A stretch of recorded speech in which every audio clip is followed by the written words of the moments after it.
Following on from the previous video, I'm now going to show you a trick that you might not be aware of.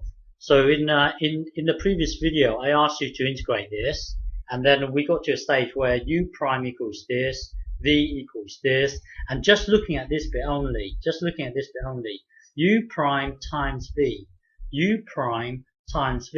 that would then give us this. That would then give us this here, and then we would then take the half out because it's a constant, and then we had to either use long division or use that trick of ours, +1 -1. But the point here is that when you get to this stage here, you have to break it up into two fractions. Sometimes here's a trick that will make your life easier. When you get to this stage here, notice that this thing here is almost the same as this. Now going back to here, when you make v prime to be this, then when you integrate it, you by right you should have plus c. But most of the time we chose c to be 0. The thing is, you can have c here could be anything. Well, so when you went from here, if you integrate it, you should have this plus c. But most of the time we deliberately choose c to be 0. But then if you plus a half, let's say if you plus a half, so in effect it's like this. Then okay, hang on. If you choose this to be a half, then it would make your life a lot easier, because when looking at this, if you get u prime times v, if you get this times this, it will then give you this. Hang on. So this is what we've done previously. Previously, we would follow through the whole process here, and we had to break up this fraction. So in the previous video, we got to this stage here. In the previous video, our final answer was this. But then in this video, what I'm saying is that there's a better way of doing it. Rather than saying if you integrate it, you're going to get this thing plus a constant. But select your constant to be a half.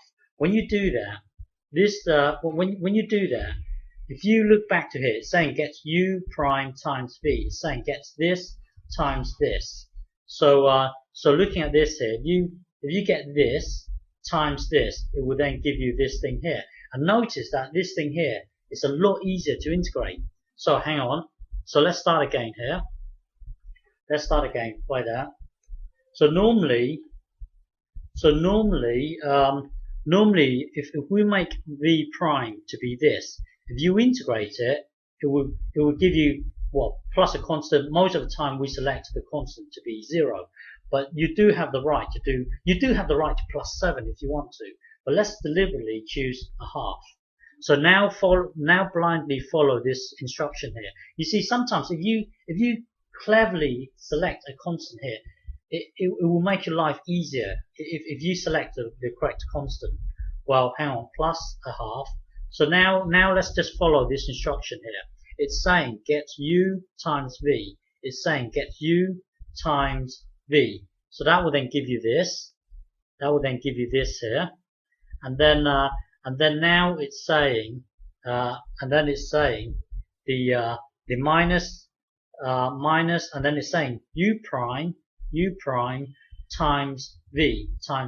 So when you get this times this, so looking at this bit only, okay, looking at this bit only, it will then give you this bit here.